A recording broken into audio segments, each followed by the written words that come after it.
nous allons lire Job 35 à 37.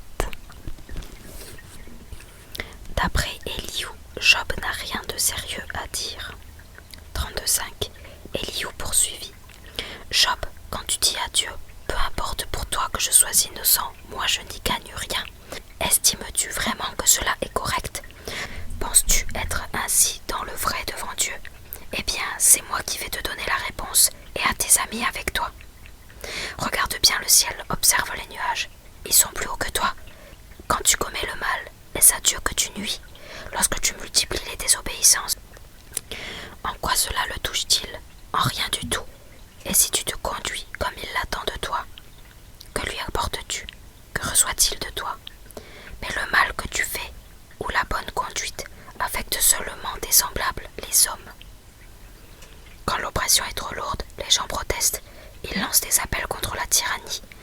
Mais pas un ne demande où est Dieu qui m'a fait, qui suscite nos chants au milieu de la nuit, qui fait notre instruction grâce aux bêtes sauvages et nous apprend la sagesse grâce aux oiseaux. Contre les orgueilleux, contre les malfaisants, on appelle au secours, mais Dieu ne répond pas. On crie, mais c'est en vain. C'est que le Dieu très grand n'entend pas. Il n'y accorde aucune attention. Combien moins te répondra-t-il quand tu déclares que tu ne le vois pas, que tu l'attends toujours, alors que ta cause lui a été soumise? Mais puisqu'il ne manifeste pas sa colère, et puisqu'il ignore cette grande révolte, c'est que tout le discours de Job n'est que fumée. Il multiplie les mots sans savoir ce qu'il dit. Elihu explique comment Dieu éduque les humains. 36. Elihu poursuivit. Patience encore un peu, Job, pour que je t'instruise. J'ai encore à parler pour la cause de Dieu. J'apporte mon savoir aux gens les plus lointains. Je veux donner raison à Dieu, au Créateur. Ce que j'ai à dire, c'est la vérité pure. Je me présente en homme sûr de son affaire. Oui, Dieu est trop puissant pour mépriser personne. Il reste souverain. Sa décision est ferme. Il enlève la vie aux gens sans foi ni loi, mais il fait droit aux pauvres. Il ne retire pas son estime aux fidèles. Parlons aussi des rois qui règnent sur un trône. Dieu les y a-t-il placés pour que leur règne dure? Mais ils s'enorgueillissent. Les voilà prisonniers, attachés par des chaînes. Ils sont captifs d'une situation misérable. Dieu leur révèle ainsi quel acte ils ont commis. Par orgueil, ils se sont révoltés contre lui. Il les rend attentifs à l'avertissement. Il les appelle à renoncer à leurs méfaits. S'ils veulent écouter et se soumettre à Dieu, ils finiront leur vie dans le plus grand bonheur. Mais s'ils n'écoutent pas, ils devront traverser le couloir de la mort et ils expireront faute d'avoir compris. Gens de mauvaise foi, ils en veulent à Dieu. Ils ne l'appellent pas quand il les emprisonne. Les voilà morts au beau milieu de leur jeunesse. Ils connaissent la fin des jeunes débauchés. Mais Dieu sauve le pauvre par la pauvreté. Il se sert du malheur afin de l'avertir.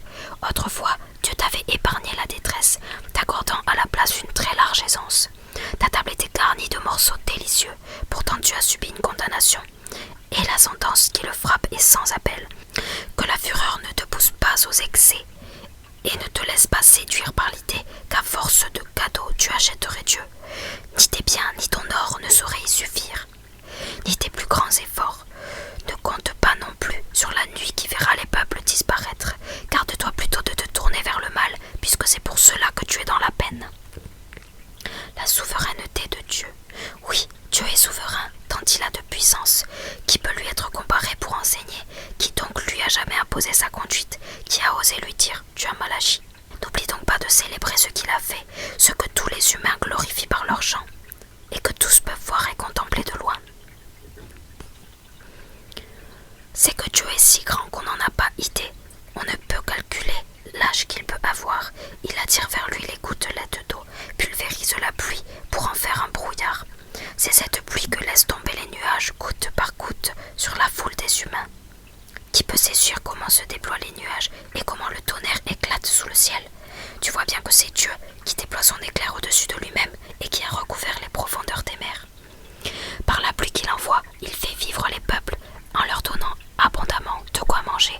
Dans les deux mains, il dissimule les éclairs, puis leur fixe une cible.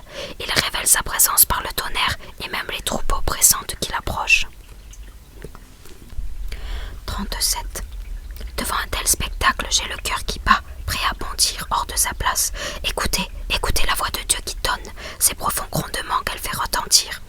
Dieu lance son éclair sous l'ensemble du ciel, et cet éclair parvient jusqu'au bout de la terre. Après lui, on entend la voix de Dieu rugir, la voix de Dieu tonner majestueusement. Dès cet instant, Dieu lâche à nouveau les éclairs et l'on entend sa voix. Par sa puissante voix, Dieu produit des merveilles. Il fait de grandes choses qu'on ne peut comprendre. Dieu ordonne à la neige, tombe sur la terre. Il envoie les averses, les pluies torrentielles. Il paralyse alors l'activité humaine pour que tous les humains reconnaissent son œuvre. Même les animaux se mettent à l'abri et ils vont se coucher au fond de leur tanière. Du sud arrive l'ouragan, du nord le froid. Sous le souffle de Dieu se forme de la glace. La surface de l'eau durcit comme un métal. Dieu charge aussi les nuages d'humidité et les envoie ici et là remplis d'éclairs. C'est ainsi qu'il les fait circuler de tous sens pour qu'ils accomplissent selon ses intentions tout ce qu'il leur a commandé dans l'univers. Dieu réalise alors sa volonté sur terre, soit pour punir, soit pour montrer de la bonté. Job, tu devras être attentif à tout cela, debout pour contempler les merveilles de Dieu.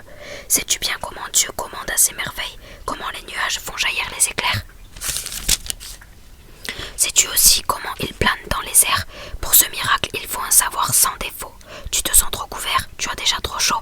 Dès que le vent du sud accable le pays, étais-tu avec Dieu pour étirer le ciel, aussi dur qu'un miroir coulé dans le métal? Fais-moi savoir ce que nous pourrions dire à Dieu. Rien de bien cohérent, nous sommes dans le noir. Devra-t-on l'avertir quand je fais un discours, ou va-t-on l'informer que quelqu'un a parlé? Voilà que tout à coup on n'y voit plus très clair. Le soleil est caché derrière les nuages, alors le vent se lève et il nettoie le ciel. La lumière dorée arrive par le nord. Autour de Dieu rayonne un éclat redoutable. Il est le Dieu très grand, hors d'atteinte pour nous. Il est grand par sa force et grand par la justice, parfaitement loyal. Il n'a pas à répondre. C'est pourquoi les humains doivent le respecter, mais il n'a pas un seul regard pour ceux qui se prétendent sages.